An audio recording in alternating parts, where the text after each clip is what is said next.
It's so nice to be here with you, and I've already enjoyed your campus and the gracious hospitality that's been offered here, and it's my pleasure to be here. Lots of times when I speak to a student group, I like to kind of be upbeat and use some humor, but I chose this morning to speak on the book of Job, and so that's the only joke of the morning. So it is a more somber topic, and it'll have that tone to it. But that won't pervade all of my talks today. But it's an important book, and I think it calls for our attention. So that's what I'd like to speak about today.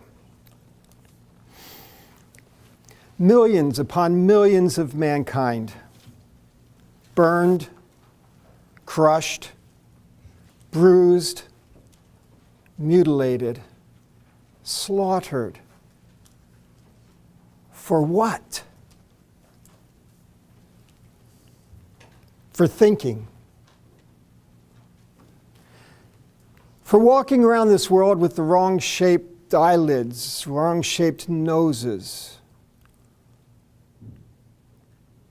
For sleeping the wrong city, the wrong night. London, Dresden, Hiroshima. Hiroshima. Never could so many have suffered more for less. This is a segment of Archibald MacLeish's Pulitzer Prize-winning play, J.B., based on the book of Job. MacLeish was an existentialist. And as a result, he was very familiar with the problem that the book of Job poses. But he had no answers. And he found no answers in the book of Job. He could only pose again the problem of the book of Job. The suffering that we see all around us. The suffering that we and our loved ones experience. It's not surprising that he couldn't find answers, because I suspect that he was looking for the wrong ones in the book. See, the book of Job is not intended to give an explanation for suffering. The book of Job is not intended to tell you why you suffer or why a loved one suffers. The book is not there to tell us why Job suffered. So the book is not out to give the answers that we would very dearly love to have. And we open the book sometimes hoping to find those answers, and inevitably come up short. I think that means that we are looking for the wrong answers, and we need to reevaluate what it is that the book of Job is doing. Many of us perhaps have had reason in our life to be discontent with God, dissatisfied with how He's running things, and we sort of wish, perhaps, in an unguarded, non-theological moment, to wish that someone would call Him to account. Get some straight answers for once. We wish, perhaps, that we could audit God.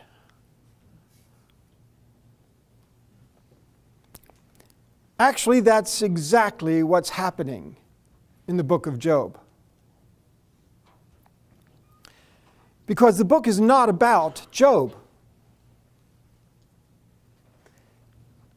It's interesting, from the very opening pages, Job is vindicated. He's a good guy. He's got it all together. No problems in his relationship with God. No shortcomings in his performance, his practice, his faithfulness. And everybody Everybody acknowledges that through the book. Even the friends who keep hunting and hunting and hunting for something wrong with this guy really can do nothing but speculation because they know of nothing. So really, Job's character is not in question. Job has trials, but Job is not on trial. It's not a book about Job. It's certainly not a book about counseling techniques.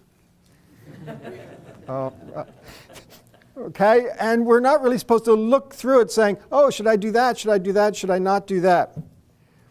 It's not a book about you or your suffering or the suffering of a loved one. It's not about why good people suffer. This is a book about God and how to think about God in a world gone awry in our experiences. It's not going to give us answers about suffering. It's going to tell us how to think about God when we're experiencing suffering. And at the heart of it all is a lingering question. In even the worst of times in our lives, can we affirm that God's ways are the best ways? Now, for that we have to think about God's ways. What do we know about God's ways? What can we say about them? In the Old Testament, the sort of philosophy of the day is called the retribution principle. The retribution principle is that the righteous will prosper, the wicked will suffer. It's not a philosophy unique to the Old Testament. We find it all over the place today, both in our churches and in the society around us, this sort of expectation that good behavior will have its rewards from above. And so the retribution principle frames the expectations. And the book of Job is framed with those expectations. Now, in the retribution principle, you would have a just God, and you've got an innocent, righteous man, Job. And with the retribution principle, everything should be nice and tight. Job prospering as he was at the start. God delighting in Job's prosperity and in his righteousness. And the retribution principle just clicking along beautifully. But of course, then things fall apart. And in the book, they have to decide which of those three parts has to be dropped here. You can't hold on to Job's righteousness, God's justice, and the retribution principle all at once in the circumstances that unfold. Which part you going to give up? Job's friends hold on to the retribution principle. They are not ready to question the justice of God, and therefore, Job, sorry man, you drew the short straw. This is where we have the doubts. It's about your righteousness, supposed, so-called. Job, of course, one thing he knows, he hasn't done anything to deserve this. He can't see his way past the retribution principle, and so he lifts his eyes to the skies and says, there's the problem. God, hate to say it. Elihu comes along, the champion of God's justice, and he has his own little tricks to play to make things work out. But everybody's working with this triangle, I call it, the triangle of claims. God's justice, Job's righteousness, the retribution principle. What you going to give up? Another element that was popular in the ancient world is what I call the great symbiosis. The great symbiosis reflects how the rest of the world thought. Israel was not supposed to think this way. But in the great symbiosis, the gods had created people as slave labor. The gods had needs. They needed food, they needed housing, they needed clothing. You know, just like any graduate student, college student, they had needs. And so, but they got tired of doing those for themselves. So they said, we can create slave labor. Create people, they will meet our needs. We'll take care of them, they'll take care of us. That's the symbiosis part. So this great symbiosis that explained everyone's roles here. People have been created to meet the needs of the gods. They met the needs of the gods. In turn, the gods protected them and provided for them. A nice little tight circle of codependency. Now, of course, Israel was not supposed to think that way. They didn't always escape that, but they weren't supposed to think that way. But that's another aspect that kind of dominates the ancient world. You can see then that if the gods, in this case God, was not taking care of Job, the whole thing was breaking up. So those are some of the ways that people were thinking. For that reason, because of the retribution principle and because of the great symbiosis, there was this pervasive situation in the ancient world where people were carrying out the religious duties as sort of mercenaries. After all, they're doing what they need to do so they can get what they want to get. Kind of like when you have a job that you don't like, so you work crummy hours and low pay, but you've got to do it to get what you want to get. Okay, so this idea of doing so that you can get the benefits. Now that's exactly the situation that gets targeted in the book of Job. The challenger comes before God. Now I've called him the challenger, you noticed. In the book he's referred to as the Satan. Satan is a Hebrew word, and it refers to an individual who is serving an adversarial role. Sometimes it's antagonistically adversarial. Other times it's more appropriately adversarial in a system that requires an adversarial role. It can be a prosecuting attorney in a court case, anything of that sort. So someone who takes an opponent sort of role. And that's how this challenger comes. He comes before God as a challenger. We should be reluctant, just as a side note, to bring all of the profile of Satan in from the New Testament. Old Testament doesn't yet have that kind of developed understanding, and here it is not given as a personal name, but it's given as a title, as a function, a role that he's playing. So I chose something somewhat neutral.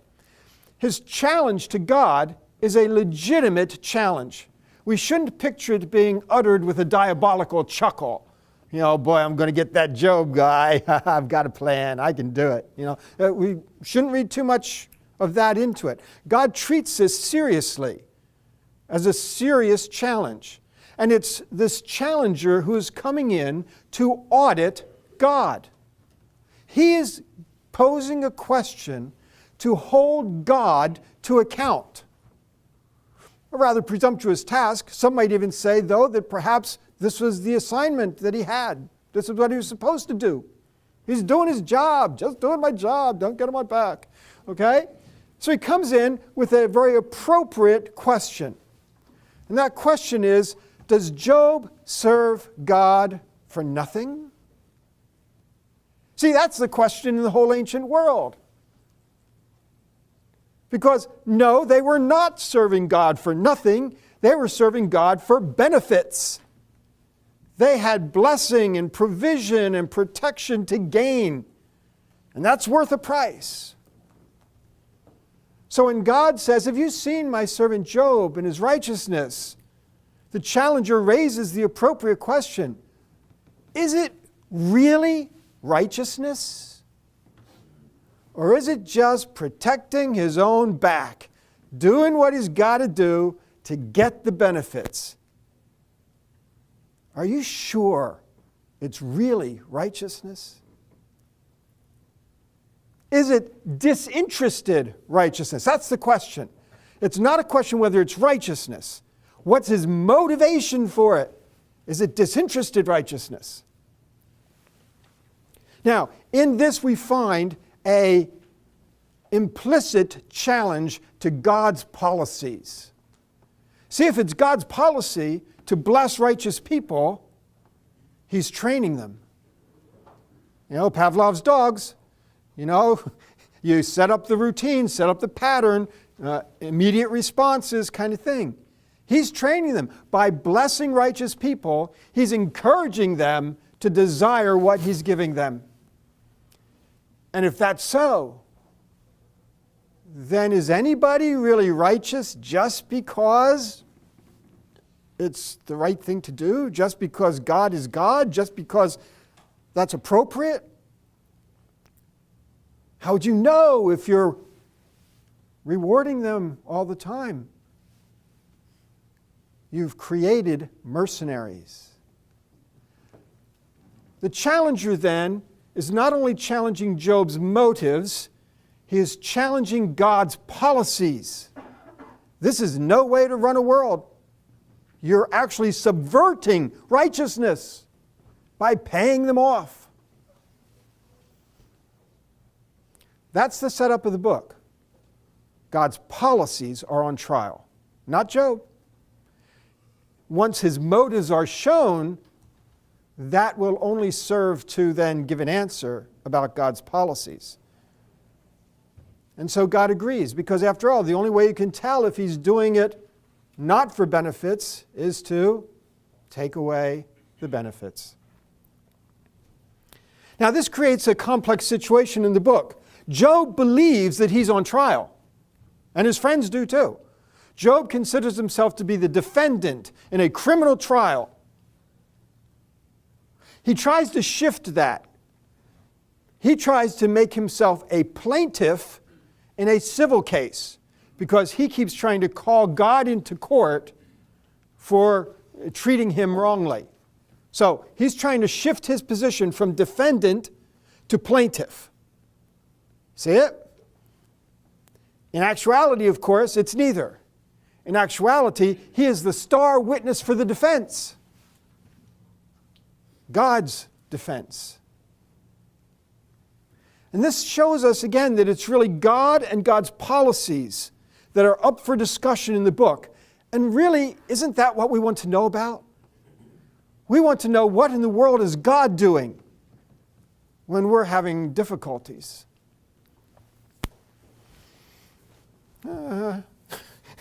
Just looked at my watch. Okay.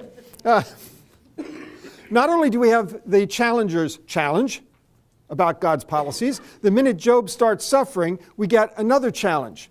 Job's challenge is, I'm the good guy. How come this is all happening to me? So you see, the challenger's saying, it's not a good idea, God, for righteous people to prosper. You're subverting their righteousness. Job says, it's not a good idea, God, for righteous people to suffer. Okay, because we're the good guys. Okay, what's a God to do? Neither way is correct. And so the book's going to help us work through it. How could God lose? God could lose if Job, first of all, if he takes his wife's advice, curse God and die. Then Job would be saying, you're right, I don't really care about righteousness. I only care about stuff.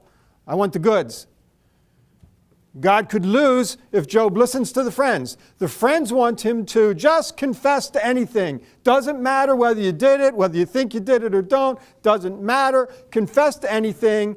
Appease an angry God so that he'll get you back on his favorite list and you can start getting the stuff again. Get your stuff back.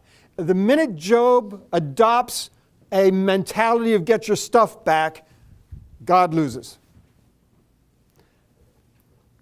So that's kind of what's at stake. Now, of course, throughout Job's friends' discussions, he resists. They're always talking about getting your stuff back. He never talks about getting his stuff back. He always talks about how he is righteous. And finally, when we get to chapter 27, verses 1 through 6, at the end of the dialogue with the friends, this concludes this section, Job says, as surely as God lives, who has denied me justice, the Almighty, who has made my life bitter. He's got some harsh things to say about God. As long as I have life within me and breath of God in my nostrils, my lips will not say anything wicked, and my tongue will not utter lies. I will never admit that you are right. Till I die, I will not deny my integrity. Here's where Job has drawn the line in the sand and said, this is not going to happen. I'm not going to pursue stuff. It's my righteousness that counts. That is Job's integrity. Don't think that Job is above reproach in everything that he has to say in this book. He questions God's justice, and God calls him on it. Job is not perfect in his responses here, and he's not teaching us how to respond to suffering. But he does hold on to the integrity of saying, I am not in pursuit of stuff, of just the benefits. And of course, that was the question. Is Job's righteousness a disinterested righteousness? Yes, it was. And so should ours be. But the book's not done there. Job's case is still on the board. Why am I suffering? How about that part of God's policies? And the book wants to offer us information about that too. You'll notice that when God gets to his conclusions, where God actually speaks, he doesn't defend his justice. Matter of fact, he even says that, have you noticed, Job, that the world around you is not just? That is, that even, it rains where nobody lives. Justice is not driving the system here. See, this retribution principle, if you frame the whole world by thinking about retribution principle, you framed it according to the elements of justice. God says that's not the way to think about the world. Because he has not built justice into the system. You've probably noticed that gravity is not just. Okay? It's not built into the system. Okay, so you shouldn't think that everything that happens in this world is going to be just. Remember, it's a fallen world. It's a sinful world. If God were going to maintain a just world, none of us would be here to see it. Okay, so in that sense, God has allowed a world that does not run by justice. That does not mean he is not just. It means he has limited the extent to which he has imposed justice on the world. That means we cannot look at our experiences to assess whether God is doing justice for us or not. Justice isn't ruling in this world, though God himself is just. So what are we supposed to do? You can never assess justice unless you have all the information. If you were witnessing a trial or something on a jury, if you didn't have all the information, you couldn't assure that justice was being done. Justice requires all the information. When we talk about God working with us, do we have all the information? No. Can we? No. We don't have all the information. God says instead, the issue is not trying to discern how his justice is being worked out in the world. It's rather that we should look for his wisdom. The focus of the book of Job is on God's wisdom, and that we need to trust his wisdom. There is disorder in the world, and it happens to us. And so the world is not just, it's fallen. We cannot do better than God. Lots of times when we're concerned about ourselves or loved ones, we say, boy, you're making a mess of things, God. Could do a better job than this. No. There's your first mistake. You have underrated God and overrated yourself. We cannot do a better job than God does.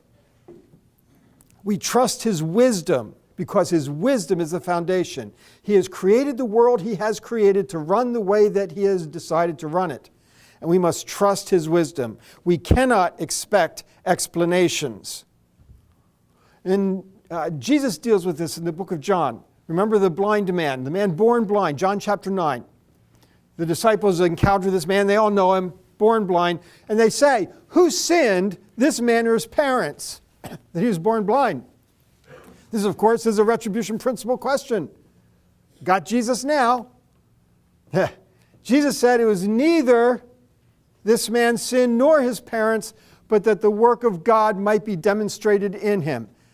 Is Jesus saying then, yeah, me and God the Father got together and decided to make this guy blind so that I could heal him right now? No. He's not talking about cause. He is talking about purpose. He is not giving a reason. He is talking about what can be accomplished through it. And that too gives us a way to think about our suffering and the suffering in the world. We should never expect to be able to identify cause, but we can think about purpose. We don't ask why. We ask what for. And we may not even feel like we can identify purpose, but we can be certain that God in His wisdom has purposes to accomplish. So we don't expect explanations, but we have to learn to trust God and the wisdom that He has given. And that's where the book of Job brings us. In closing then, I want to read Romans chapter 11, the great benediction there, because now hopefully you'll be able to see it in a somewhat different light. Oh, the depths of the riches of the wisdom and knowledge of God. Wisdom and knowledge, the depths of it. How unsearchable His judgments, His doing justice. That's unsearchable. And His paths beyond tracing out. You can't figure out everything that He's doing. God is not containable that way. Who has known the mind of the Lord? Or who has been His counselor? We can't advise Him on how He ought to work in this world. Who has ever given to God that God should repay them? This is not a great symbiosis. Our righteousness should be disinterested. For from Him and through Him and for Him are all things, including our suffering. And to Him be the glory forever. Amen.